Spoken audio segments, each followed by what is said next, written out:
This Cookout 400 betting picks edition of the NASCAR Gambling Podcast here on the Sports Gambling Podcast Network is brought to you by Cut.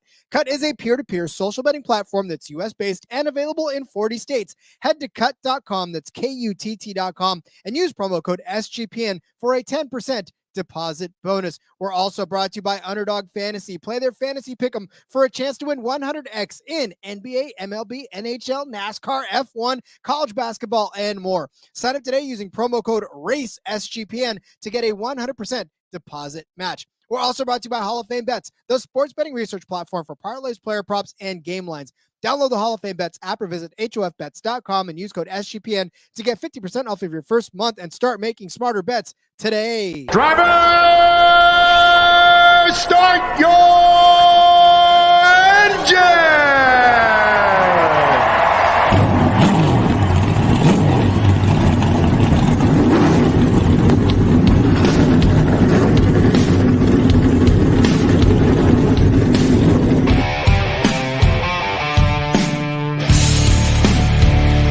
Strap in and pull those belts up tight as the Sports Gambling Podcast Network presents the NASCAR Gambling Podcast. I'll wreck my mom to win a championship. I'll wreck your mom to win a championship. With all the news and the best bets for your NASCAR weekend. It refrains me from not beating the out of you right now because you asked me stupid questions. But since I'm on probation, I suppose that's improper to say as well. If you could talk about racing things, we could talk about racing things. Now, here are your hosts, Rod Villagomez and Cody Zeeb.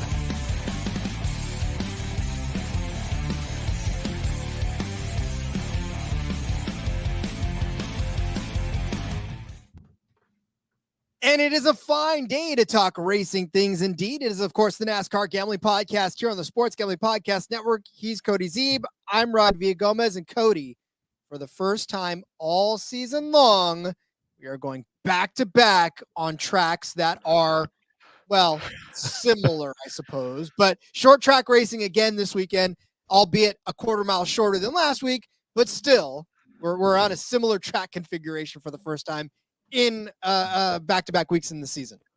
Similar enough, Rod. We'll take it. It's close enough. There's definitely some direct comparisons you can take. Definitely a few things to look at. Actually, a good bit of things I think to look at from what we've had at Richmond, and even again at Phoenix as well. Again, you're getting a little bit farther away from Phoenix, but some of the same characteristics as far as the short track package, as far as being a shorter, flatter track. So. Yeah, we've actually got some stuff from this season to look at, which is helpful. Now, that being said, I did lean a lot into that being said, forget all that. No, just kidding. But I am leaning a good bit into Martinsville previous, at least the 4 races specifically, and even a little bit farther back for some cases, because Martinsville is, again, kind of its own beast. Again, the style is we've got some tracks to look at, but kind of its own beast for sure. Well, yeah, I mean, this paperclip version of this track, right? It lends itself to a completely different racing style than any of the other tracks, and even the same track in different turns. So there's a lot to traverse for these drivers. There's a lot to just obviously look back on for Martinsville in the past. But I'll tell you right now, Cody, in doing the research, let's just get this out of the way first and foremost. You're going to hear a lot of the same names that you heard last week coming up in this, because honestly, the same names that are good at Richmond are good at Martinsville. And I'm sorry if it gets boring to you from an entertainment standpoint, but that's just the way it is. Yeah, I mean, really, it is. It's now different numbers and different bets, and some things are a lot different for sure. But it is going to be a lot of the same names that we just talked about. And I think that, as we get into it, we'll explain why, but there is a lot that's going to translate from how it just was to how it's going to be this week again, having these kind of back-to-back. So, yeah, it is going to be a lot of repetitiveness and taking some different angles at some things, but taking the same angles on some things that worked out pretty good last time. And if it ain't broke, don't fix it, Rod. Yeah, I'm telling you right now, if you like winning money, I guess it doesn't matter how boring or how repetitive those games get, because if they keep winning you money, they're going to keep winning you money. Dustin early talking about Cody Zeeb. You see that ticket. I don't know what ticket he's talking about. He He won a lot of fucking money on Denny Hamlin last weekend. Is how we'll put that. He sent me his screenshot of that, and he had a good weekend with that late caution and Denny stealing that win. So love to see it. Gotta love that. Nick Fortune checking in. Your Twitter name's throwing me, buddy. I know he can't get it in the YouTube comments, but he's here. He's ready to rock, and so are we. Can he comment on the YouTube? I don't know. I don't know. Maybe he got banned from the YouTube. Did you ban him? I didn't ban him. Yeah, I didn't do it, but who knows? Yeah, does the live chat? I don't know. It does look like it might be off, but maybe that's because I'm on. I don't know. Who knows? Anyways. I know what chat is not on. Hold on. We got to pump up a show first. We got to pump up some of the guys in the network that are doing their Lord's work as well. You know, it's baseball season. And listen, baseball season comes with its own unique challenges because every single day there's 600 games. How do you handicap every single one? Thankfully, we have got the MLB Gambling Podcast. I can't say it. They can. The MLB Gambling Podcast to get it all set up for you. Man, they are back with their daily picks. Again, so many games to handicap, but they're giving you out picks as they always do, which guess what? Completely free as everything is on the network. So make sure if you want to win money, you're following them as well and subscribe to that MLB Gambling Podcast. I don't know what you're waiting for, but you need to get in there now and do it before baseball season slips away from us, which I guess there's no danger of that because that thing's like 7 years long. So, but make sure you're listening. Make sure you're checking them out. So MLB Gambling Podcast here on the Sports Gambling Podcast Network. Sorry, Cody. Now you may proceed. Yeah, it does look like our live chat is turned off, Rod, and I don't know why that is, but did we do something?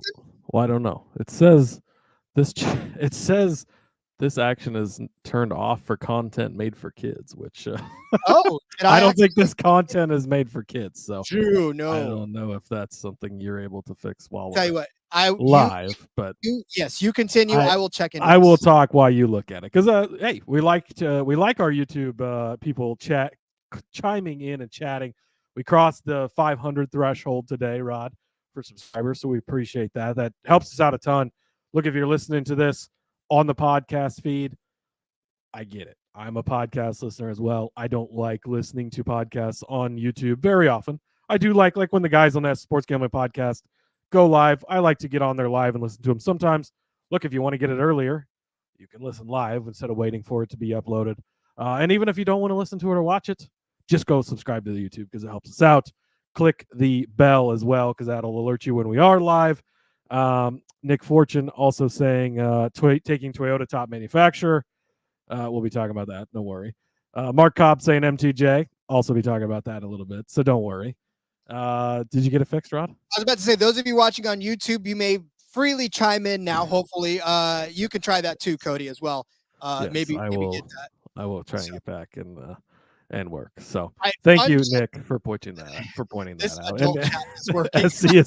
The adult chat over on the X is working, but hey, that's all right. Apologies, guys. This is my first day on the internet, so I'm not really sure exactly what. Well, we've only done Barry's saying all works.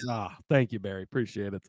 It's we're only a couple episodes into this, Rod. It's only like what 380 or something. So all brand new to us, like we've never done this before in our life. However, I will say, Mr. Drunk Irish saying that it works. Thank God. Okay, thank you, everybody. Thanks. Hey, keep commenting because that also helps us. So we appreciate it. Kids went to bed. Yes, it's we just passed 9:00 on the East Coast, so they're gone. Anthony checking in as well. We got some news, quick, Rod. Do you want to? Yes, I would like some news. Okay, allow me to sip this beer while you. Yes, you sip that beer. What beer are you drinking? What do you got tonight? You know what? It's great for this. For tonight, it's called an FML by Stone Brewery. It's called FML, Fear Movies and Lions, which we all know exactly. What it stands for. Yeah, that's what I thought FML stood for. Yeah, exactly. Yeah, sounds good. All right, you enjoy. Couple pieces of news, Rod. The Xfinity race at Dover has a sponsor. Love to see this. The Bet Rivers 200, Rod. Dover's been known as a track that's had betting for a while. They've got a casino right there, much like Kansas Speedway does, on the track, basically. So awesome to see somebody getting, one of these books getting involved and actually being the title sponsor of my. It's fine. We'll get to that in a second. Yeah, okay. Anyways, being a title sponsor of one of the races. So I think that's awesome news. So shout out to Bet Rivers for being the Bet Rivers 200 when we get to Dover here in a couple of weeks. And listen, and this kind of goes hand in hand with what DM Punk just said. DM Punk said, my kids started watching this because of the settings and are now degenerate gamblers. Thanks, Rod. Got to start. Hey, we're doing the Lord's work. That's what we're here for. Got to start him early. No, and that's actually so large strides in this. And I mean, I know we're not necessarily an all-encompassing gambling podcast as far as talking about all kinds of crazy stuff, but I would like to think that if this is a small step in getting states like California to get their act together and start letting us gamble on sports legally, because I don't understand what the hang up is anymore. It's 2024. No one gives a rat's ass whether or not you're a gambler. You could say that about a lot of things, Rob, but we're getting there. It is progressing. And again, with it being legal in North Carolina now, we've obviously had the MGM, the DraftKings cars the last few years. So it's good to see them continue to go with it. Lexi checking in, saying she just got here. Hope she's not too late. You're not too late. We just got the comment section working, so it's okay. Sly comments coming right up. Hey, she's in California. Maybe your neighbors, Rod. I know that everybody lives in California, lives very close together. So a couple hours away. In fact. Yeah, everybody's real close, as we learned before. Lynn checking in, appreciate it. JDK won't talk about Denny. Just kidding, JDK. Go to the Discord if you want more on that. But we're moving on. We're on to Martinsville, JDK. It's over now. So on to Martinsville. Wait, one other piece of news real quick, because I do think this is important. Okay. Justin Alexander is going to replace Keith Rodden as the crew chief for Austin Dillon. Austin Dillon also getting a new engineer. Rodden is going to move to a different role in the organization. But Austin Dillon, well, RCR in general not been good this year. Austin Dillon been real bad this year. Real fucking bad. So I mean, this can't necessarily be a bad change because it can't get any worse. And he's actually worked with this guy before as his crew chief. So I think that it'll probably be a solid change. Now, is Austin Dillon going to come out and win this weekend? Probably not, right? But, that's okay. I was going to ask you, Cody, but did they in fact replace his car with a rocket ship? Because to me, that is about the only way that he can actually go faster this season, because that dude has had a brick in his trunk, and they can't even keep bricks in their trunk in this case. Yes, absolutely. That is actually the case. So Lynn checking in with prolonged clearing of the throat from a lifelong Californian. Get it together. Mark saying Georgia's in the same boat. I'm in the same boat here. Now we can drive to the casino and place a bet at the casino, Rod, one of the three in the entire state. But Drake saying Council Tucky appreciates my business. Yes, I've driven over there a few times across the Iowa border to place some bets. And yeah, Troy, don't understand how DFS is legal, betting's not. Again, we're all in the same boat there. Indeed we are. But you know what? I'll tell you right now that there is a place in which all of us DGens can get some action, and that's Cut. Cut is a peer-to-peer social betting platform that's US-based and available in 40 states, including California. Guys, I know this because I've done it before as well. Peer-to-peer social betting is brand new, and let's face it, a better way to bet. You can bet directly against your friends or other users, not just on sports, but politics, pop culture, any event, so long as it's got a verifiable outcome. I mean, again, Cut has to verify it. You can't just make it your own. But still, if Cut can verify it, they will put the bet up for you. Got tons of social features that give it the feel of a betting social network. Plus, Cut offers the lowest VIG, fully customizable odds, which means we can create all of our own bets, which Cody has, and I'm definitely going to. I keep saying I'm going to, and one of these days, you guys, I'm going to go ahead and do it. So when I do, you can take my money, because I'm probably going to be terrible at it. We've been handicapping for a while, but for some reason, I guess I can't get the hang of it. Also, Cut handles the payment side of things, so when I do lose, you don't got to chase me down for money. I fear baseball bats, so you don't have to come after me with one at all. Plenty of social features like group chats, betting leaderboards, head-to-head histories, user profiles, fan groups, so much more, including rewards. Get cash back every single time you bet against your friends or other users. Cody's got some season-long bets up there for Bush and a couple other guys. Might want to take them up on those as well. Download Cut today in the App Store over at cut.com. That's Kutt. Use promo code SGPN for a 10% deposit bonus.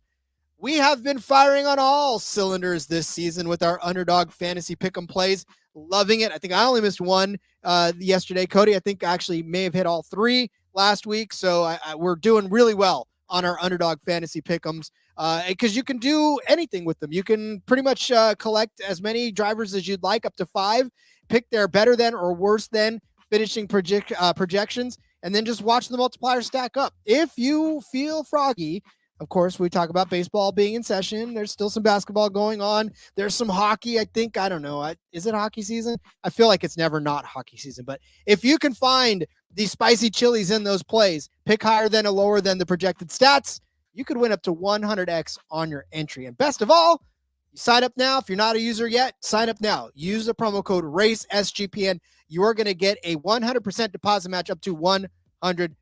So many ways to play. So much fun to have. If you're not in there already, what's your problem? Sign up today. Promo code RACESGPN. Get your first deposit double up to $100, as well as an instant pick'em special. Visit UnderdogFantasy.com or find them in the App Store. And don't forget to register with our promo code RACESGPN to get your first deposit doubled up to $100, as well as that instant pick'em special. Must be 18 or older and present in the state where Underdog Fantasy operates. Terms apply. Concerned with your play? Call 1-800-522-4700 or visit www.ncpgambling.org.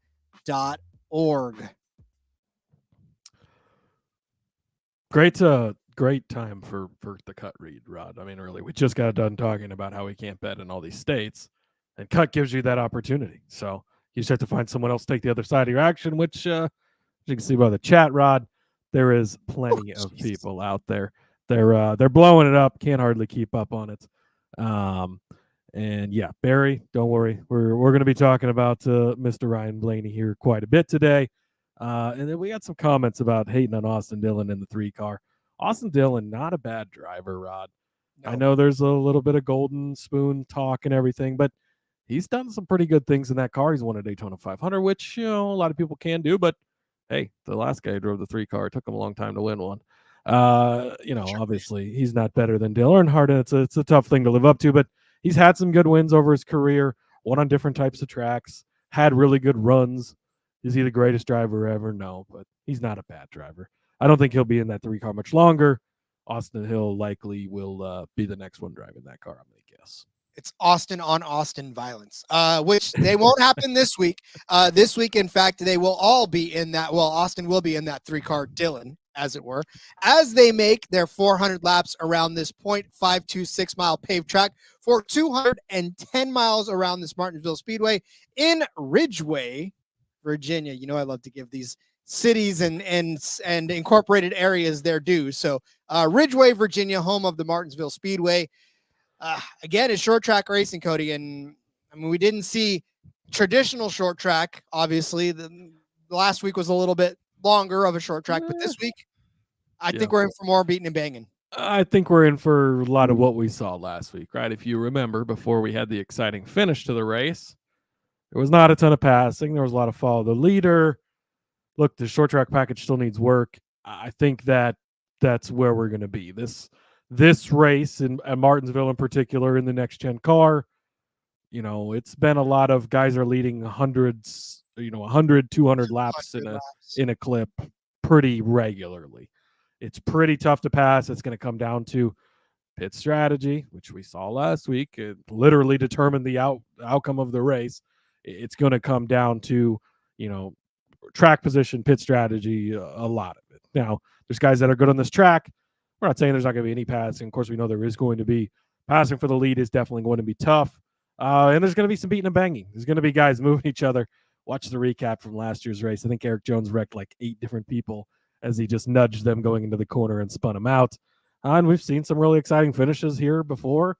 Ty Gibbs taking out Brandon Jones, eliminating him from the championship race and winning a race here and other things in Xfinity as well. So, it should be a good race, though. I'm excited for it. Like you said, going to be a lot of the same names we've been talking about, and kind of for this reason. This short track package is leaning certain ways, and I think that probably will keep up. And I'll caution everybody too, again, as you start to dig back in, I know a lot of us do our own research. Well, we do for sure, but you guys do your own research out there. If you're comparing races, don't go back to these Martinsville where they're 500 laps, because the spring race, 400, the fall race, 500. So you can look at overall. But we've talked about this several times before. Those extra 100 laps, those extra 100 miles in some of these races make all the difference in the world as to the finishing position. So keep an eye out when you're trying to compare Martinsville races, because the spring doesn't always correlate to the fall in that. So make sure you're kind of differentiating between the two. Yes, that is a very, very good point, because again, that extra 100 miles, and we talk about that, Darlington's one that comes to mind, the Coke 600, those extra 100, at the end of 400 miles or 400 laps in this case, and the end of 500 laps is a lot different. So make sure you keep that in mind when you're looking, especially if someone has a better fall record here than they do spring record because of the longer race. Yeah, it's actually a much different difference than Richmond in general when we're looking at it last time. Lexi, want to know, is the background AI generated? This week I went back to the old AI generated background of a track because I didn't want to. I don't know. For me, like, it's fun to put all the different track races or track configurations behind us on the YouTube, but it just, I don't know. It gets to be a little cumbersome sometimes, and for me, you can't always tell which track it is. So for us, it's just a generic track this week. Yeah. And I'm okay with it. Looks good. I like it. It looks good. Drake with a great point here. Auto bet the pole winner to win stage 1. I think that's a great call because we saw it last year. Likely going to see it again this year. Whoever wins the pole is going to, they're going to be a DFS play you're going to have because they're going to lead 100 and 150 laps right off the bat. Almost no question about it. Things can happen. Of course we know, but it's going to be likely that Troy saying Hamlin back-to-back. Hamlin is a pretty solid favorite this week, so wouldn't be surprised. He's obviously been good here. He's on a hot streak. We know he's a very streaky driver. When he gets going, Rod, he gets going. And his pit crew is firing on all cylinders, which I just mentioned. That track position is going to mean everything this weekend, and they're doing well. And I thought it was funny. He mentioned on his podcast this week, Rod, Actions Detrimental, that this used to be Martin Truex Jr.'s pit crew. Truex was pretty unhappy with these guys. They're a younger bunch and didn't want them anymore. And I guess they made Truex pay for that last week, didn't they? What can you do at that point, right? It's all about vengeance. It's all about sticking it. That's why they're letting them introduce themselves now. You can say, was Martin Truex Jr.'s such a great thing. Like, love that they're doing it. It's so awesome to see where those guys are from, where, what college football they played or what teams they've been on. What championships they've won, how many races they've won, whatever they decide to give in their intro. It's super awesome. I agree. All right. Well, I think it just could be time for us to get into the bets, right? There's no special other thing we got to get to talk about and set this thing up. It's half a mile track. It's beating and banging. Let's get to the bets. Let's do it, Rob. All right. You ready? You want me to go first this week? You always go first. Oh, damn, that's right. 381 episodes, and you don't know this by now? I guess I'll go first this week then. Rod, don't turn the channel off. Don't fall over. Maybe pull over before I give this bet out because it might be surprising to some. I am going to take. I'm not being held hostage either. I'm going to take Josh Berry this week. Somebody that I don't ever bet on, especially the Cup Series yet. Cody, blink twice if you're okay. Okay. Thank God. I'm going to take him over Tyler Reddick. Yes. My guy that I am in love with this season, Tyler Reddick. I'm going to take Josh Berry over Tyler Reddick, minus 120 over on Caesars. Initially, you look at this, Rod, and you're like, whoa. Why are these two guys matched up together? Because we know Tyler Reddick is a much more talented driver. We know he's in the much better car. We know that his results in general, much better than Josh Berry's. These two drivers should not be matched up. But, Rod, when it comes to a track like Martinsville, you've got to, and Lynn, wow, Berry impressed me that much last week. Honestly, though, he did. It was extremely impressive what we saw from him. And look, the main thing here is Tyler Reddick is not good at Martinsville. Short track racing is not Tyler Reddick's thing. He's not been super great at it and continues to not be good. We've got 4 next-gen races here. Roddick. I just, I said whatever. I meant to say Rod. And I threw Reddick in there. That's a lot of R's. Yes. I think you need this. I need a couple of beers after this week is going. Anyways, Reddick, four next gen starts here, Rod. 26th, 22nd, 35th, and 18th. So they've not been good finishes for him. He was 10th last week. He was also 10th at Phoenix.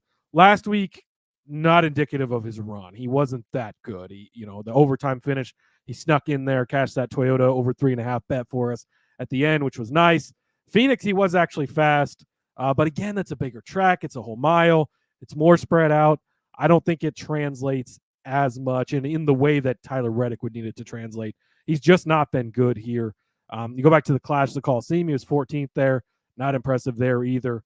Again, you don't want to look too much into that, but it's probably one of the closer comparisons we actually have to Martinsville being a quarter mile short flat track and Martinsville being a half mile. So you look at Josh Berry, though, 11th place at Richmond, didn't beat Reddick, but it was better than 11th place throughout the day. Kind of fell back at the end. And man, SHR, they have impressed at these types of tracks. You go back to last season, Rod, in this race, Ryan Priest sits on the pole, leads the first 170 laps or something like that, 150 laps, whatever it was. Then Chase Briscoe picks up from him after the penalty, leads 100 and some laps. Kevin Harvick spent some time out front. They all did pretty well here, and they consistently have been good. Josh Berry also a late model guy, right? And we saw that with a guy like Bubba Pollard last week where that paid off, and we saw it with Berry where that experience paid off and they figured something out. So no Cup Series starts here for Josh Berry, so we don't have any to look back on. But fifth in Xfinity in the fall here. He was fourth in the spring. He won an Xfinity race here in 21 as well. So he's been strong here in the Xfinity Series. I think that's going to transfer over into the Cup Series this week. And, I mean, more than anything, this is a fade on Tyler Reddick. I don't know that Tyler Reddick, 18th is his best finish in 4 races here. That was his first next-gen race when he was in the 8 car, by the way, 26 and 22 last year in the 2 starts he has in the 2311 car. I don't know that he can finish much better than 18th. I think Josh Berry can finish better than 18th. I think Josh Berry could be a top 10 guy. Even just a top 15 guy, I think will cash this. So, this is definitely an odd one for me, but all the numbers point to this being the correct bet, despite the fact that it seems, most weeks you would look at this and be like, whoa, give me Reddick all day, right? I would love for Reddick to be matched up with Berry on a 1.5 mile track, Rod. But here, it is the Berry side of things. So Berry over Reddick, minus 120 on Caesars. Yeah, and again, it's not so much that you think Berry's going to go out and blow the doors off of this race, but as I was researching too, I could not find Reddick's name anywhere near the top in average finishing position in anything short track wise or this track in general. So definitely tough. And for Josh Berry, momentum is kind of on his side right now, so I'm going to ride with you on that one as well, because I still have JRM love no matter where the guy drives. So soft spot for JRM, even in the Cup Series that doesn't exist. All right. Speaking of soft spots, my soft spot's showing. Legacy Motor Club is in a head-to-head matchup against Front Row Motorsports, and Legacy's got the plus money side of this. So I'm going to go ahead and take Legacy over Front Row, plus 110 over on Caesars. Honestly, this comes down to a Michael McDowell versus Eric Jones bet, really, ultimately, is what this ends up being.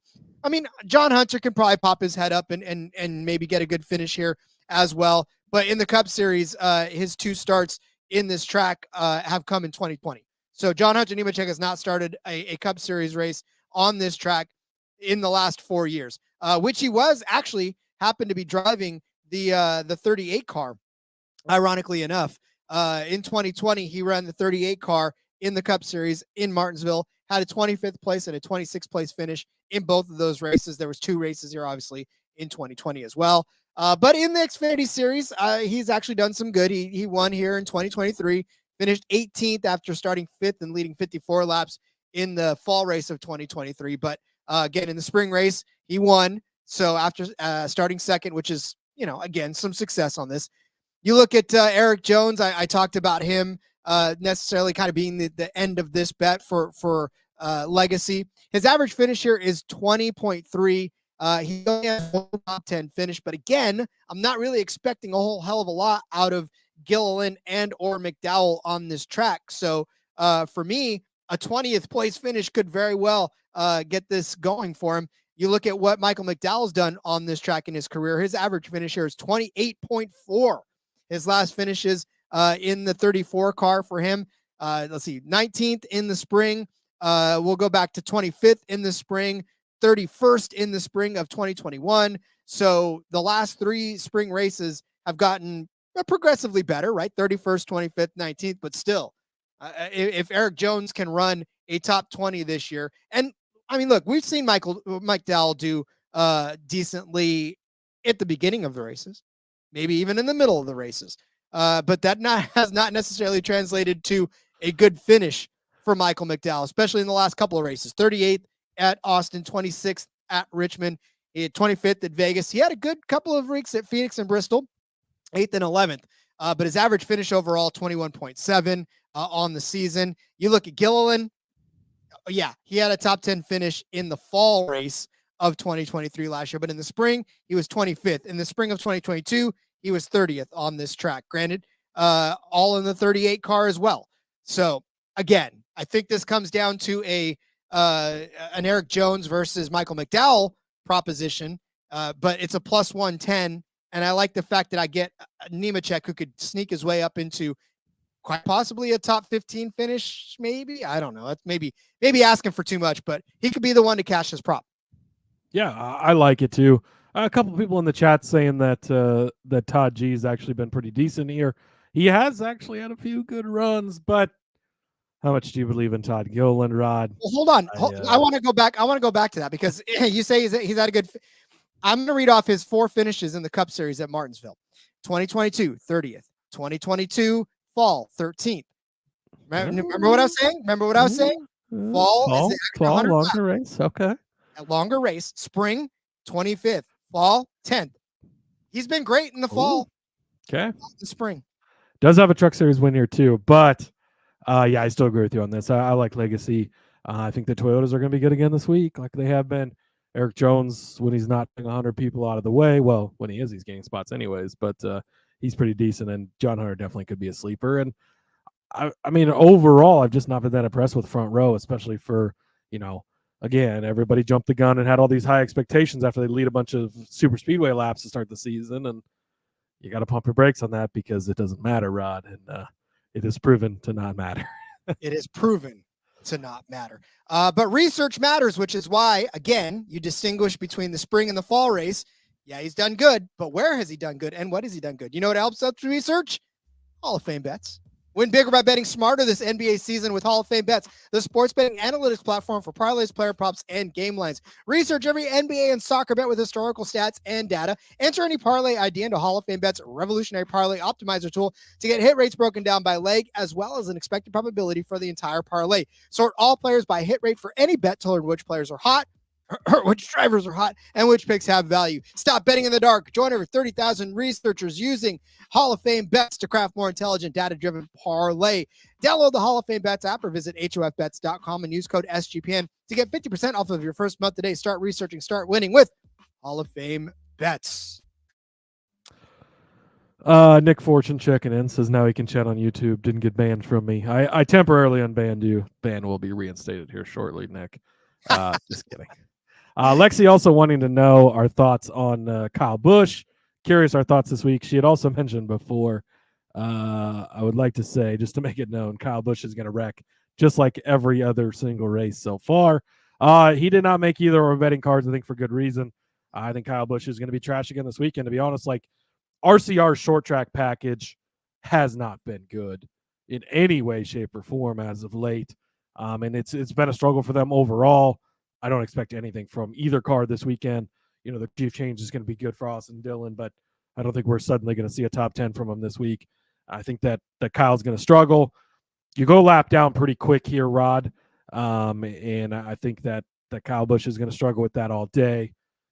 Nick Fortune forgot that April Fool's Day was yesterday because he's probably reading old posts about Truex getting suspended for 2 races.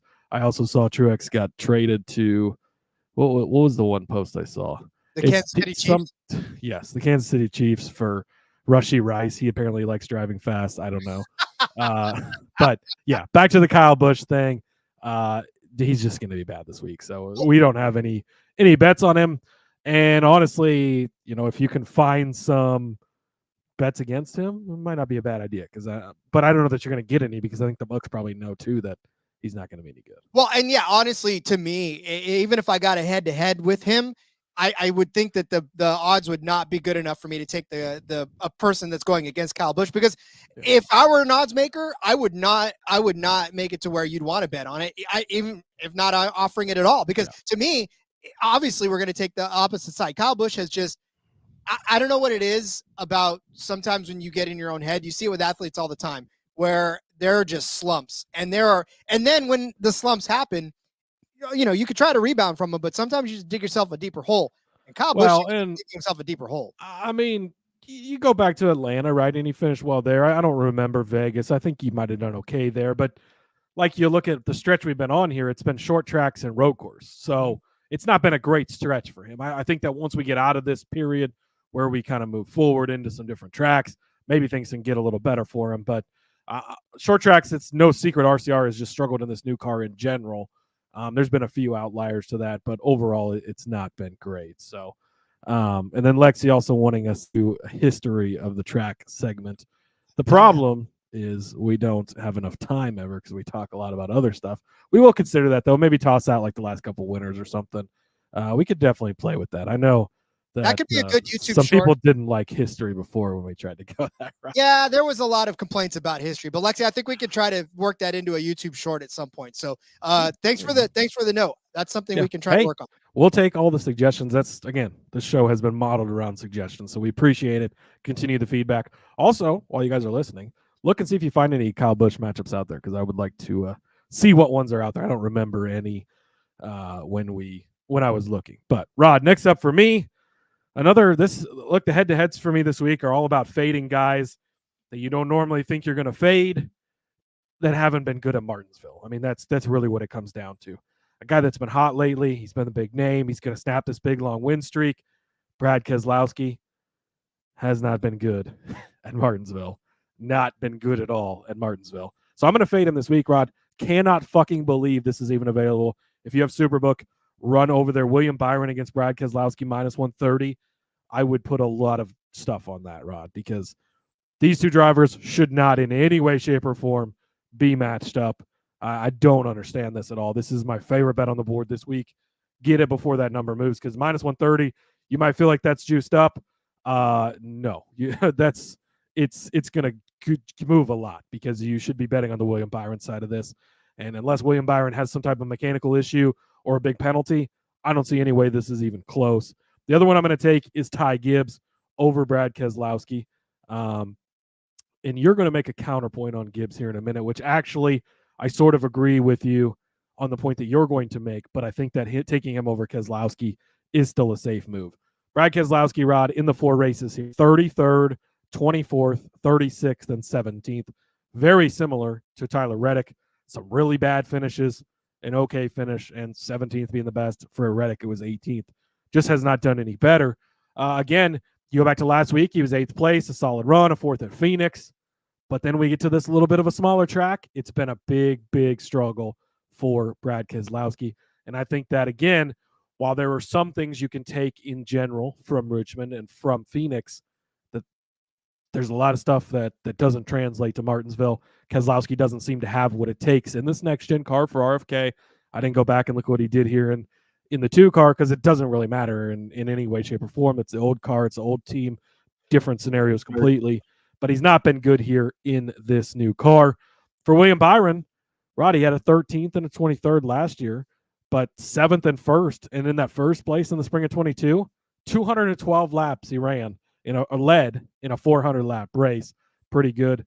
Another thing that is of note this week, if you want to bet on any Hendrick cars this weekend, this is their 40th anniversary, Rod. They're all going to be running beautiful ruby red cars.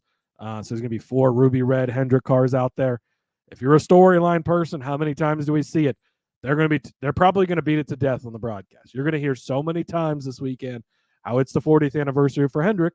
And look, they're probably the greatest organization that we've ever seen. Okay, not probably. They are the greatest organization we've ever seen. The longevity, how much they've sustained things, the Jeff Gordons, the Jimmy Johnsons, the Terry Labonis, guys like Mark Martin racing for. I mean, Dale Jr. raced for him for a long time, right? So the greatest organization we've ever seen throughout the history of NASCAR. So there is that angle to it as well, if you like that. But again, with Byron, you go back and you look at last week, 7th place. It was a quiet 7th place for him, but he just kind of finds it to be there at the end. He does that well. And Hendrick has been really good at Martinsville over the years. I know that their short track package has fallen off some. And again this week. I'm going to be heavy on the Toyotas as we get farther into the card here, but Keselowski should not be matched up against him. And then for Ty Gibbs, Gibbs hasn't been super great, 19th, 18th, and 18th in 3 starts, but hard to look at his track past or his past stuff when he's been so much different this year. I know he was a little bit off last week at Richmond, got that early penalty that kind of hurt him, hard to pass, didn't do a ton, right? He was great at Phoenix, though. If you go back there, led quite a few laps. He's been good here before. He won the Xfinity race in 22 when he moved Brandon Jones, like I talked about earlier. So I don't know. This isn't a week where I'm going to bet on Gibbs to win. I don't know that he can get it done this weekend. I do like his 3 teammates better than him this week, but over Keselowski, I think Keselowski is going to be like a 20th to 30th place car a majority of the day, and I think Gibbs will be better than that. So Byron over Keselowski minus 130, Gibbs over Keselowski minus 110. There were so many ways where I wanted to work in Keselowski into this, and I just looked at his stats and said, nope, I'm good. So I'm full fade in Keselowski as well. He's just, and again, like there's certain chances you get throughout the season to snatch something that's wrong based on what's been going on recently. And Keselowski's look good, RFK's look good. And so going into this, and same thing with Reddick, right? In general, Reddick's look good, 2311s look good. So going into this, they're getting more respect than they should on a track they're just complete shit. We've got 4 races, Rod. This is a good sample size to look at. They've not been good. So I think that this is your chance to get in and fade these types of drivers. Agreed. And not so much that I want to fade Ty Gibbs, but I'm going to throw Ty Gibbs into my next head-to-head matchup, and I'm going to take Chase Elliott over Ty Gibbs in this instance. Honestly, because this is at plus money. This is at plus 105 over on Superbook. This is actually, to me, completely mispriced. You've already laid out exactly the case for Ty Gibbs. Can he have a top 15 car? Sure. Can he have a top 10 car? Yeah. Can Toyotas dominate again like they did last week? Absolutely. But listen, Chase Elliott in that race last week finished 5th, right? And he had no business, in my opinion, finishing 5th. Like, he wasn't necessarily a 5th place driver all day long. I know he started 2nd, but he disappeared into the ether almost immediately. Wasn't even in the top. He wasn't in the top 10 at the end of stage 1, not at the end of stage 2. Just sort of found his way back, right, from mistakes, from all kinds of crazy stuff that went on in that race to finish as a 5th place car. Whereas Ty Gibbs, right, we expected huge things out of him. Start 8th, but ended up finishing 16th. And he was a guy that kind of got shuffled back in the mix. You look at what Chase Elliott's done on this track overall, though. He's got a 10th place average finishing position since 2021 in 6 races. He does have a top 5 and 4 top 10s. Short track racing overall, an even 10 in 16 races since February of 2021 as well. So again, Chase Elliott just been consistently a top 10 driver on these specific short tracks and in Martinsville in general. You just talked about how good Hendrick Motorsports has been here. Chase Elliott, obviously a Hendrick Motorsports car. And for Ty Gibbs, I just think the overall inexperience and kind of falling back after last week and not doing or having the success that his teammates had may play a part in what's going to happen to him this week. I don't think he's going to be bad. Like I said, he probably have a top 10 car. I just feel like Chase Elliott's got the potential to have a top 5 car in this instance. So for me, like I said, it's not so much about saying that Ty Gibbs can't get it done. I'm just saying that Chase Elliott, I think, can get it done a little bit better. You look at what he's done on this track in his career, though. It's been pretty fantastic. If you 17 starts, 10 top 10s, 5 top 5s, and a win. Average finishing position 13.2, 17th in the fall, but 10th in the spring, 10th in the spring of 2022, and then 2nd in the spring of 2021, 5th in the spring of 2020. So 3 very good finishes, and then of course you got the top 10 that's still a good finish as well. So yeah, like I said, it's not so much that I don't think Ty can get it done. I just think Chase is better, and I think at plus money you have to grab this. I know that he's getting disrespected because of the fact that it's not been level, but I'd still take Chase Elliott at a 3/4 level over Ty Gibbs. Yeah, I will let the Gibbs crew that we have that listens to this show burn you at the stake, Rod. Good luck. That's fine. I'll take it. Just kidding. Yeah, I think that this is, again, I like Gibbs over Keselowski because I think Keselowski's going to be real bad. Again, I think this is a week to not so much be as big on Gibbs. I think he'll be fine. I think that he could be. I think top 5 is pushing it this week for Gibbs. I just don't expect that from him this week. I think he's going to be 10th to 20th place car somewhere in there. I think that Elliott does have the ability to be better. And again, you got that Hendrick angle in there as well if you want to go there. Chat checking in with a couple of Busch matchups here. Busch is plus 110 to Bowman. Bowman's minus 130. I don't love minus 130, but I would take Bowman for sure. Nick wanting to know, would we take Kyle Busch over these 3 drivers? Gragson, Suarez, and Priest. Rod, what say you? I would no. Yes. No. Gragson and Priest absolutely hammer over Kyle Busch. General Suarez, I would not take over him. Priest is going to be great this weekend. Gragson's going to be just fine, and Kyle Busch is going to suck. Yeah. I mean, again, to me, I believe that Kyle Busch has a 25th place car this week. I mean, I know that he's supposed to be good on this track, but Priest is going to be top 10. Gragson's going to be top 15. Suarez, good luck. I don't know. Lexi also wants to know our thoughts on Logano this week, Rod. Hardest driver in the she said earlier, I think, that we never know what to or that we're always bad at Lexi, betting on him. Whatever you want the outcome to be, we're going to take the opposite. That way you can be right. I guess. There you go. So honestly, I think that he's going to be really good this week. I think he'll be fast. But I'm not going to bet on him because, again, hardest driver to figure out. Nick's saying that's Group D over on DraftKings. So I'd be interested in pricing. I would definitely not take Kyle Busch. I would take Ryan Priest likely to win that bet. Lexi thinks Logano's going to win. So I would say that Logano's going to suck this week. So that you'll hopefully be correct, Lexi. I think that's how that works. Bingo. All right, Cody, where are we going next? Yeah, next up for me, Rod, Chase Briscoe. Look, it was such a nice run. It was beautiful. We used to make so much money on Chase Briscoe when it came to short flats, Rod. They figured it out. They're on to us.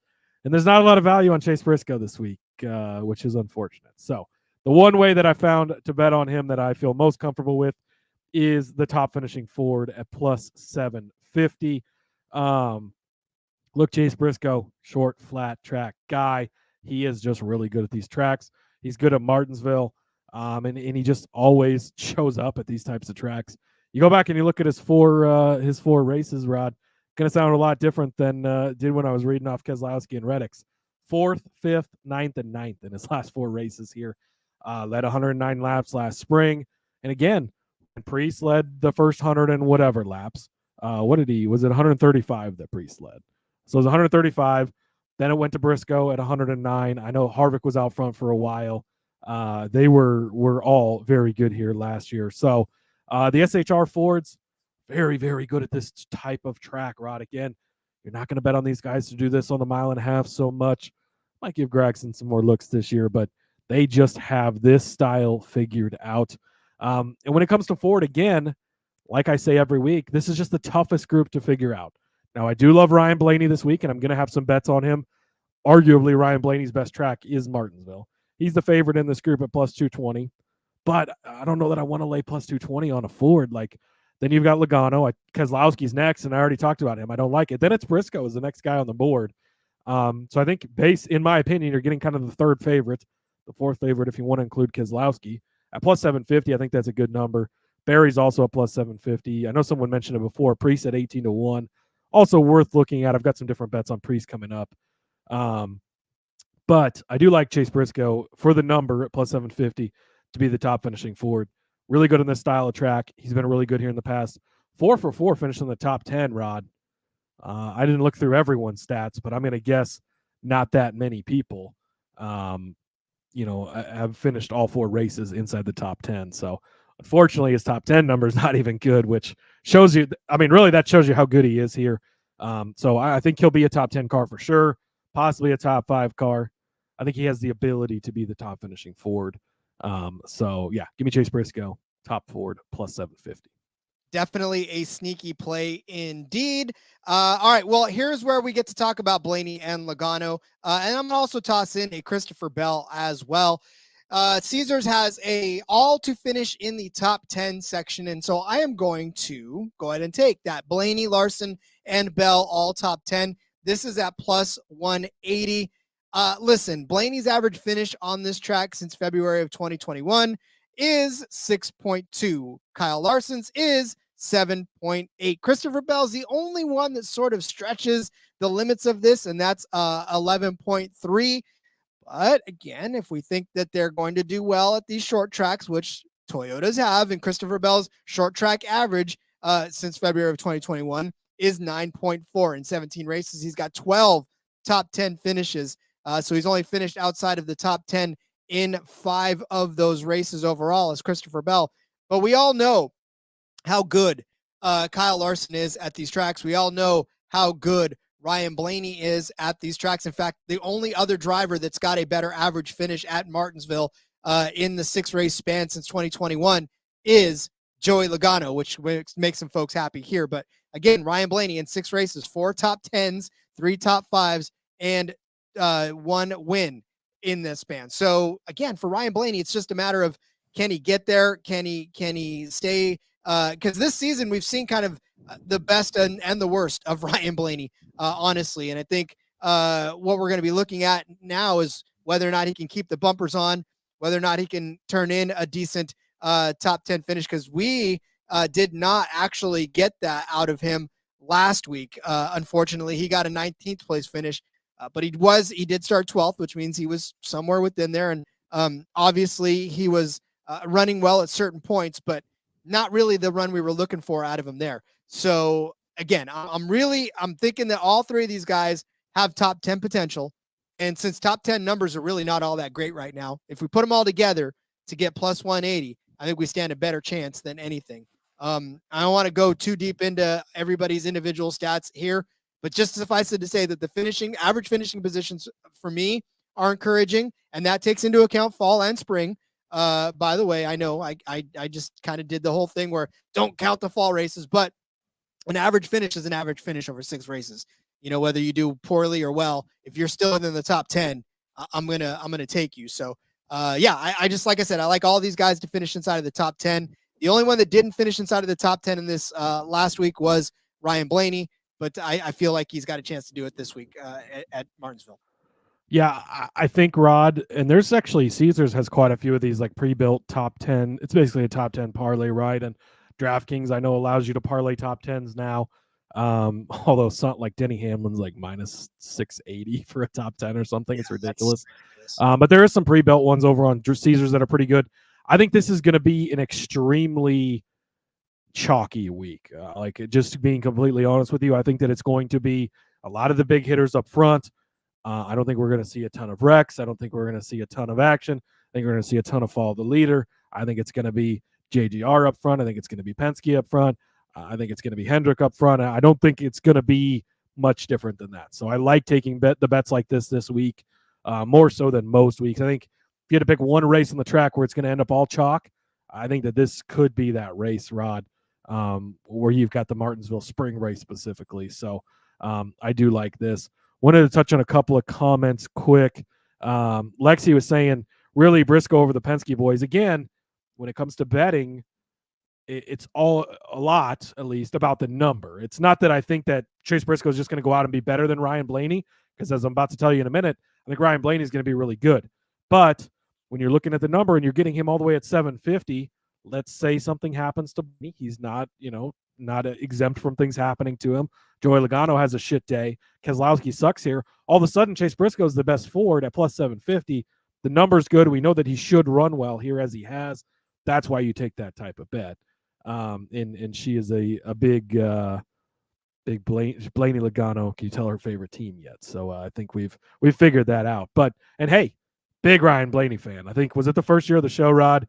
We had Ryan Blaney's corner. Sure did. I literally found a way to bet on Ryan Blaney every single week because I love the dude. He's one of my favorite drivers. So my daughter's got some Ryan Blaney, those long socks. She loves them. She wears them all the time. So my daughter's a giant Ryan Blaney fan. Her cover phone is me and Ryan Blaney at Sonoma. Which is awesome. So speaking of Ryan Blaney, Rod, I'm going to take him top 5, even money over on DraftKings. Top 5 numbers, top 10 numbers, not sexy this week because, Rod, I think that it's going to end up being a chalky week. But Ryan Blaney at even money on DraftKings for a top 5. He's really fucking good here. Like I said before, probably his best track. I mean, if you look throughout his, his season or his career, Martinsville is the one he's been good at. The last time we were here in the fall, led 145 laps and won the race.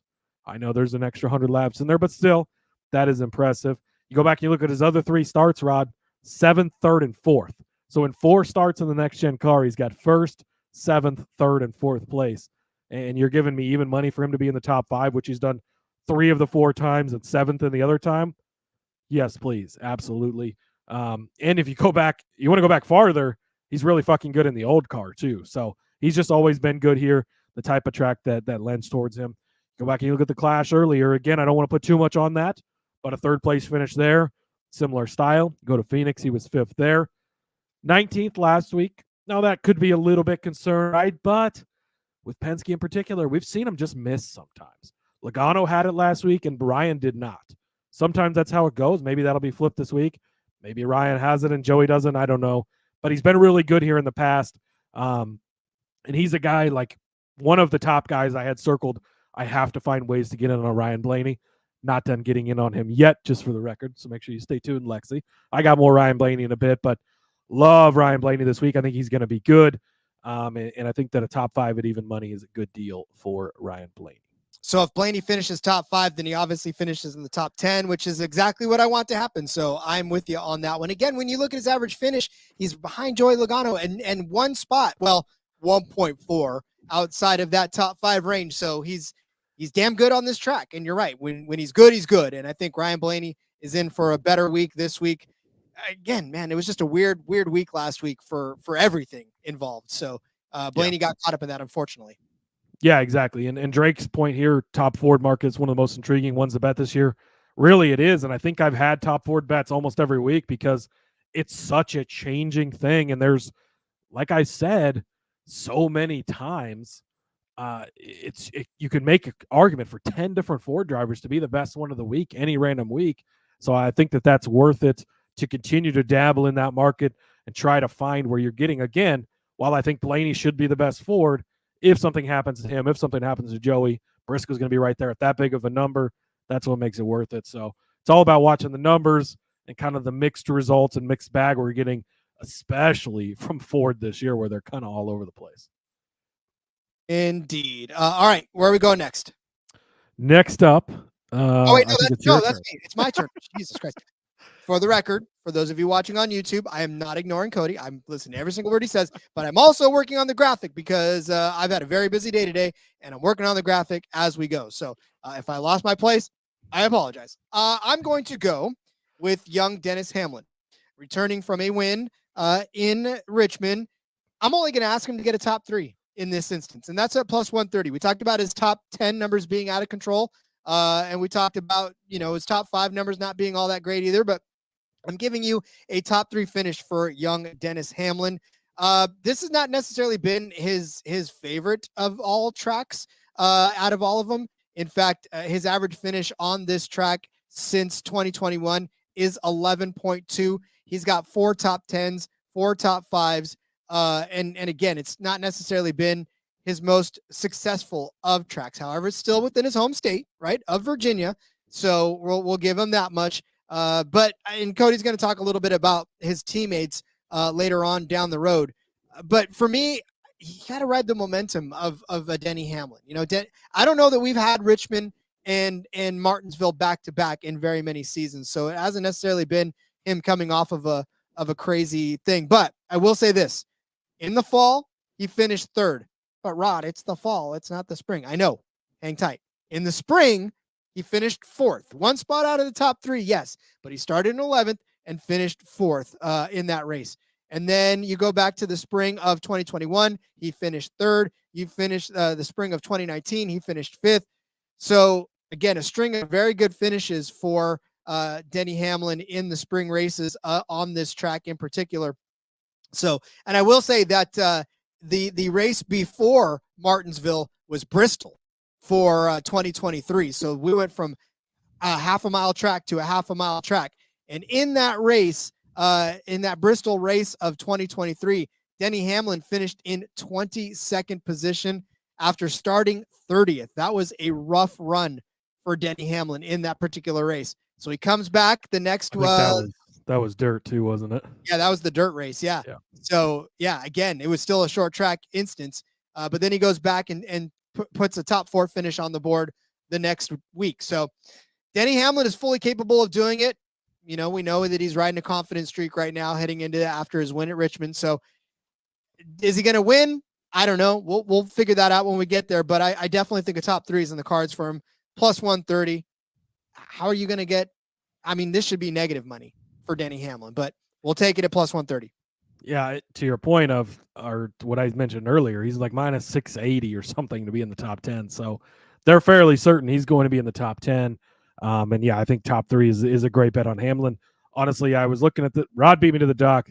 All right, full story here. Rod posted the doc. We always share it with each other, whichever one creates it in the Discord or in the Slack channel to each other.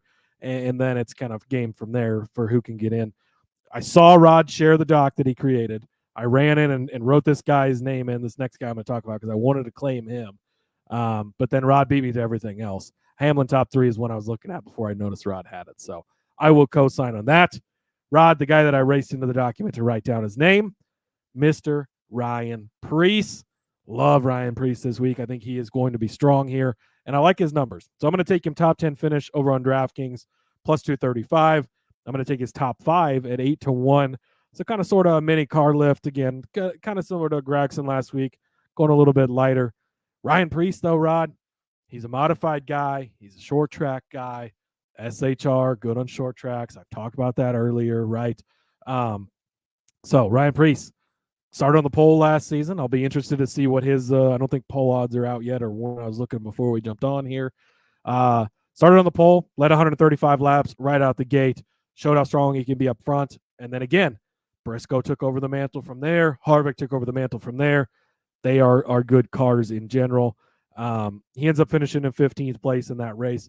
His other results, he's only got one more start here in the next gen car. Wasn't a great one. Previous to that, he was in the JTG car. Kind of some mixed results. But Ryan Preece showed last year how good he can be on this type of track. We've seen it at the Clash from him. He's been good there the last 2 seasons with SHR as well. And I think a top 10 finish for Ryan Preece, definitely not out of the question. Plus 235. And again, that upside of the top 5, I think, is potentially there at 8-1, a good number for Ryan Preece. But yeah, this was the guy I wanted to make sure I beat Rod to the dock and got, because I love some Ryan Preece this week. And he's the number 1 guy that actually I had circled to get in on some action. And love where his number is. I kind of figured Briscoe. I obviously Briscoe would be the guy I would love to place these bets on. And this is what we used to get Briscoe's numbers at. It's not that anymore right now. He's very watered down. He's minus 130, I think, to be a top 10 car. His top 5 number is not great either. So passing that mantle on to his teammate, Ryan Preece, who can also get it done. So love Preece, top 10 and top 5 numbers. Well, and because you raced to the dock to put him in there, I made sure to make him the cover man, because you were so adamant about getting Ryan Preece in there. When I got a guy, I like him. So it's true. Real quick to catch up on the chat again. King's late to the party, so he won't crucify you yet, Rod. He expects a Bristol type showing from the 54 this weekend. We're not quite as high on Ty this week. As much as we love him, I did have a bet for him earlier. Rod had a bet against him earlier, so you have to go back and check those out. Just not, I don't know. I'll have something in a minute that will cover me if he does well, so we'll be good. But and then Will checking in as well. Bubba or Ross? Absolutely Bubba, not even close. Chastain, much like Kyle Busch we talked about earlier, their short track stuff has not been good. Ross has not been good on the short tracks. Bad last week, lucked into a top 10 at Phoenix, just has not been impressive. So I know he has the wall ride here, and we'll probably see that 1,000 times this weekend as well, even though it's not legal anymore. But give me Bubba Wallace. Again, super impressive last week again. And I think he's actually been pretty decent on Martinsville in the past. So yeah, without digging too much into the numbers or having researched either of these guys, I would take Bubba. Yeah, I was going to actually add Bubba into the card somewhere too, but there was not really a good way to get in on him, unfortunately. So I'm with you on that one. Again, there's a reason why I didn't take Trackhouse in any of the head-to-head matchups that they had in teams. So definitely not big on Suarez and or Ross Chastain this week. However, I am big on the fact that there could be a few cautions in this race. hang with me on this one. I don't think there's going to be a ton of cautions. I'm only asking for 6 cautions in general, which is something that has actually happened a couple of times over the course. And really, the only reason why I'm sort of saying that I think there'll be more. So that last year, let's just start with the numbers. Last year, there were 5 cautions for 50 laps, including the stage cautions as well in the spring race. Okay, remember, I'm only taking numbers from the spring race because the fall race has an extra 100 laps. So of course there was pardon me, I'm all choked up about it. 4 cautions for 36 laps in the spring of 2022, right? A couple of cautions away from this. And then there was 15 cautions in the spring of 2021. But that was a 500 lap race as well. So we've been hovering around that 4 to 5 number. And I know why the book set it at 5.5, but they're giving us -110 for the over.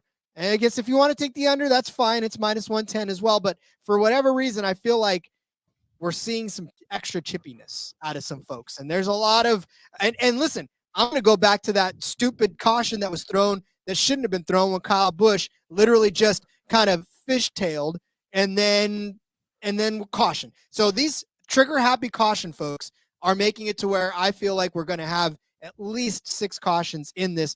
Remember, that's including the 2 stage breaks, right? So all we need is 4 cautions for cause to make this happen. And if Kyle Busch fishtails again, bingo, there's another phantom caution. If, all of a sudden somebody's tire starts rubbing and you start to see smoke and the person hits the button, well, that's another caution. So not to say that I think there's going to be a ton. In fact, it may just be 6 cautions overall in this entire day.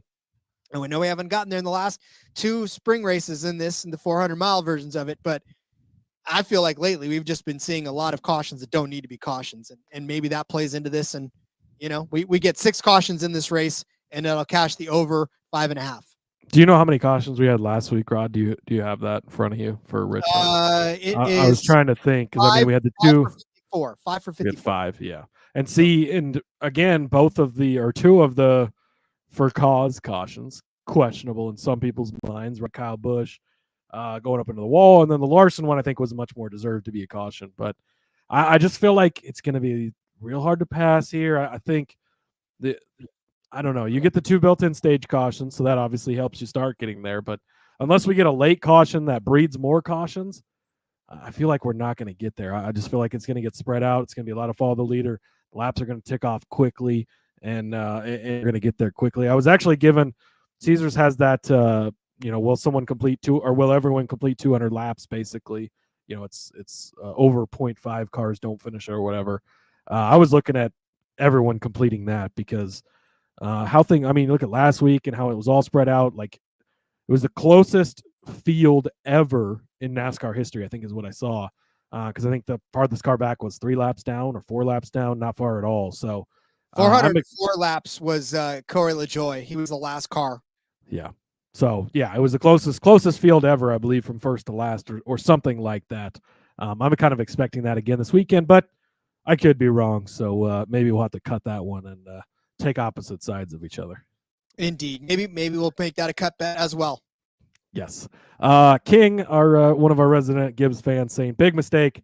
Don't let Richmond race let you forget about Bristol, the Clash. Last year's Martinsville.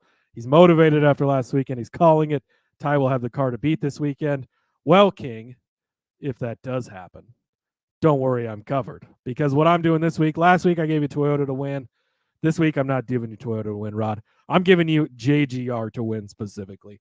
Plus 125 over on Caesars. Again, pick your poison. Sorry, King, but this week, pick your poison between the 3.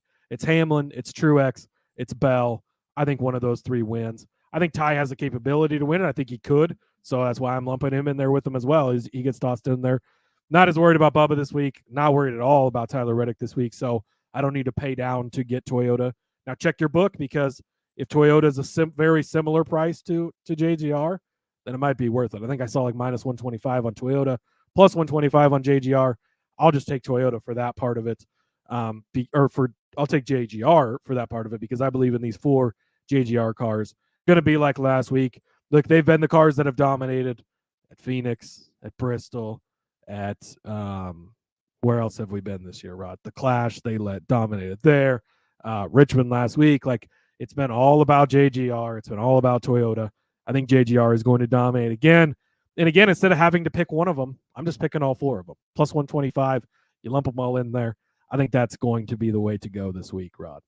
If that is not the way to go, Ryan Blaney at 7-1, I needed to get a little action on him. I talked about him earlier, right? Really fucking good here. His best track. He could pop up and lead 300 laps in this race and be the one to beat the Toyotas. Again, track position is going to be important. He's got a pretty solid pit crew. They could get him out if he can put himself in the right position. He's going to be a tough guy to beat if he gets out front. So Ryan Blaney at 7-1, I like. Also, I took Ryan Blaney because Rod took the guy that I wanted to take. So that's a props to Rod. I'm tossing Chase Elliott in there at 16-1, Rod. Not because I think he's going to be the best car this week, not because I've really been super impressed with him lately, but because he's been good at this track in the past.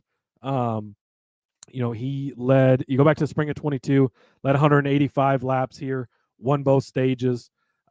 He's got 3 10th place finishes and a 17th place in his 4 next gen starts. But if you go back before, I mean, he's led 236 laps before. He's led 289 laps when he won the race in 2021 before. He's been strong at this track in the past. The 40th anniversary angle of Hendrick. I couldn't talk myself into Larson this week. I couldn't talk myself into Byron this week. I think Elliott at 16-1 gets you in on that Hendrick angle. I really think it's going to be JGR. I think it's going to be Blaney. I think that Hendrick will be after that. But this could be the week where Chase Elliott just kind of jumps up, surprises you. If he can find his way to get out front, I think that he can get it done. I think the number's right on him at 16-1. Ryan Preece is 80-1 over on BetMGM. I would get there quickly because that line has been moving. It opened at 80-1 in Superbook. I tossed that out on the Discord. Quickly, it dropped to 50-1. I think that for a long shot, again, you saw it last year. He can get out front and can't get past. So it's going to be important. I think that's the type of way you get a long shot winner. So I think the Preece at 80-1 on MGM is definitely worth it. Also, JDK dropping out there, Toyota plus 100 on 365. So yeah, if you got plus 100 and plus 125, just take the plus 100 and be covered with the other 2 drivers in case. But again, I really think it's going to be JGR this week and not so much the Toyota. And also, you get Eric Jones and John Hunter. I forgot about them. I don't know that really matters anyways, but just in case some crazy shit happens.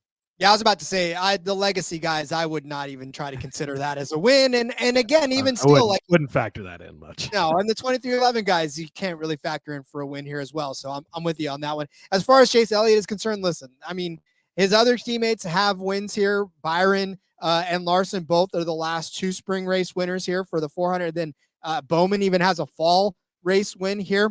Yeah, this is the only track on the circuit where all 4 Hendrick drivers have won Cup Series races here. That's a little fun fact. Because they've all 4 won here. So, and again, that 40th anniversary thing, like, it's going to get beat over your head on Sunday. So get ready for it. You're going to have those pretty ruby cars. You can see the storyline. Chase finally gets back to victory lane.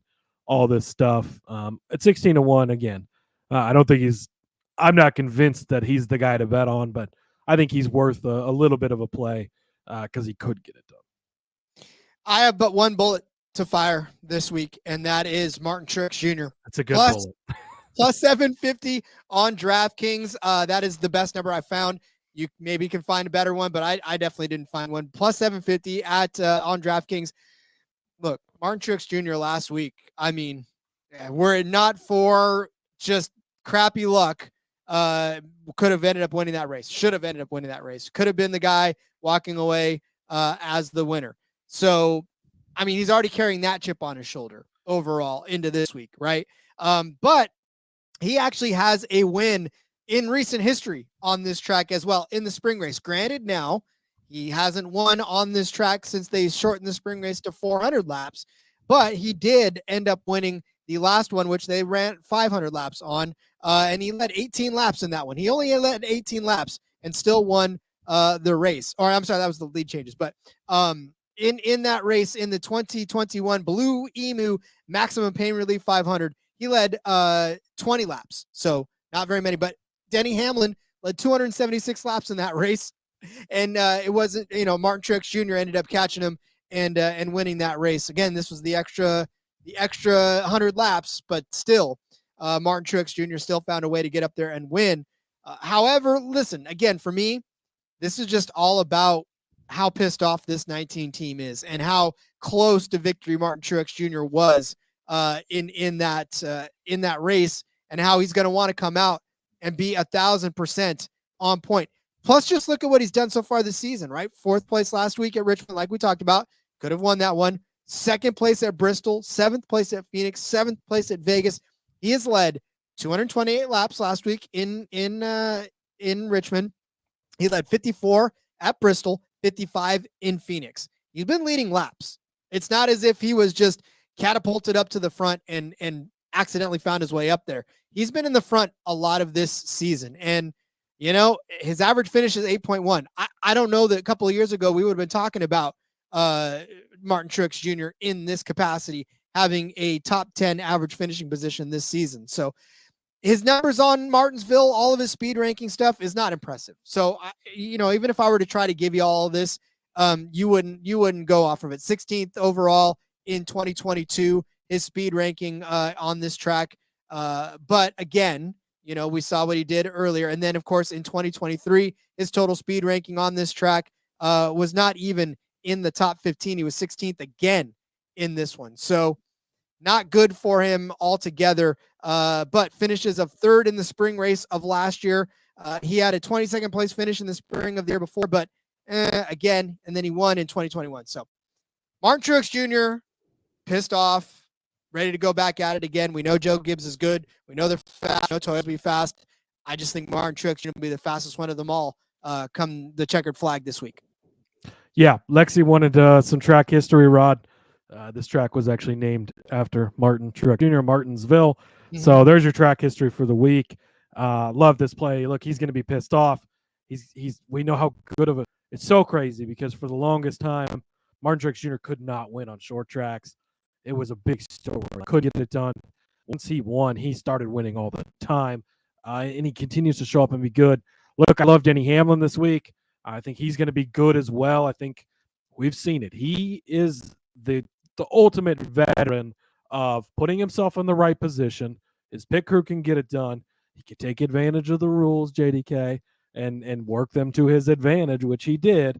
And you see how that pays off. But I think Truex at plus 750 is a great number. I think he's going to be pissed off. He's going to want to show up. Again, the emotion you saw from him after the race, he doesn't race that type of way, right? You don't really see him race aggressively or anything like that. I think that he's going to funnel that into this race this weekend and show up looking to prove a fucking point. I wouldn't be surprised to see him lead 400 laps and just win this thing, walking away. So a little New Hampshire style ass whooping from last week. So I fully endorse this. Again, Truex was going to make my card. Rod beat me to it. So I will let him have it this week, but fully endorse this one for sure.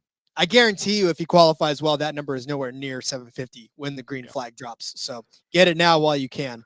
All right, get out your pen and paper. It is time to go over the bets for this card.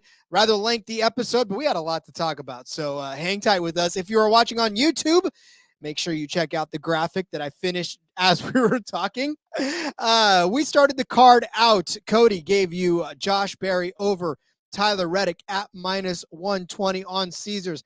I gave you Legacy Motor Club over Front Row as a team at plus 110. Cody gave you William Byron over Brad Keselowski at minus 136. Also Gibbs over Brad Keselowski at minus 110. I gave you Chase Elliott over Ty Gibbs at plus 105 over on Superbook. And then Cody gave you Briscoe, top Ford at plus 750. I said that Blaney, Larson, and Bell would all finish inside of the top 10 at plus 180 over on Caesars. Cody gave you Blaney as a top 5 car, so that would catch that for sure, at plus 100. I gave you Denny Hamlin as a top 3 car at plus 130. Cody gave you Ryan Preece as a top 10 car at plus 235 and a top 5 at plus 800. I said that there would be more than 5.5 cautions at minus 110. Cody said JGR as a team is a good bet at plus 125 to win the race. Ryan Blaney at 7-1, Chase Elliott at 16-1, And Ryan Preset 80-1. Go grab that number now while it still lasts. And then, of course, I gave you Martin Truex Jr. at plus 750 to win the Cookout 400 from the Martinsville Speedway in Ridgeway, Virginia. Cody, it's almost, I love these Cup episodes because we always just go so crazy over them. Yeah, you're just gonna have to buckle in. These Cup ones are gonna be long. My font was a little bit too big on my side of the bet card this week, so I should have found more ways to get other bets in there. But it's gonna be a chalky week, so it's pretty tough to fit much more in there. But like the stuff that we found for sure. Again, there's one thing you need to know about this week. It's Toyota. It's probably going to be all about Toyota. Maybe a little bit of Ryan Blaney pumped in there as well. So, Rod, a couple of things before we get out of here.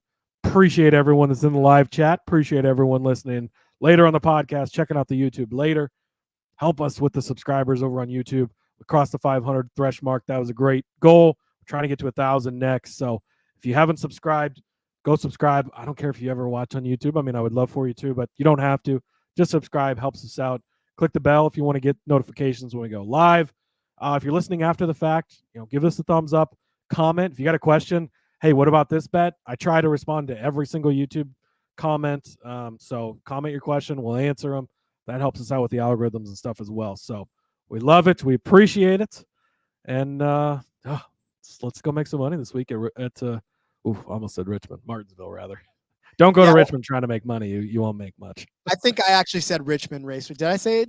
Did I say Martinsville? I don't know. It's been a long day. Is it Friday? It's been a long week, Rod. Seriously. All right. So, anyways, the Google overlords love it when you do that. So make sure you're doing all that stuff for us as well.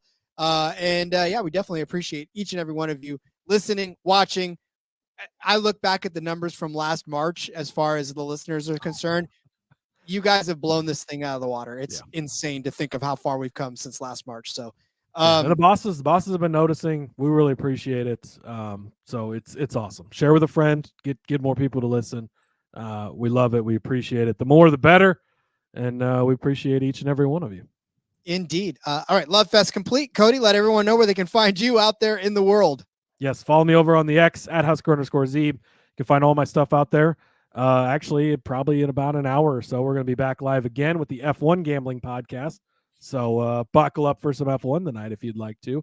And again, even if you're not an F1 fan, it's just us. So it's basically the same show. We're just talking F1, and we know a little bit less about it than we do about NASCAR. But it's fun, and we like to cash bets. So check that out. I'll have some more basketball stuff out, Final Four, and National Championship coming out for sportsgamblingpodcast.com. So check those out.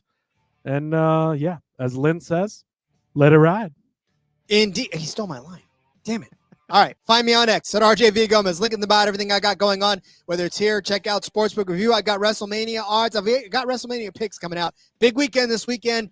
Will Cody Rhodes finish his story? We'll find out. Anyways, Great. And then, of course, all of my other work with SBR on NASCAR side of things. And then, of course, in between media, check out Seth Elliott, myself. We'll be breaking down Martinsville for you as well. We'll see you guys later on if you're watching F1 or tomorrow if you're watching the NASCAR. And until then, everybody, let's go racing. And like Lynn says, let it ride.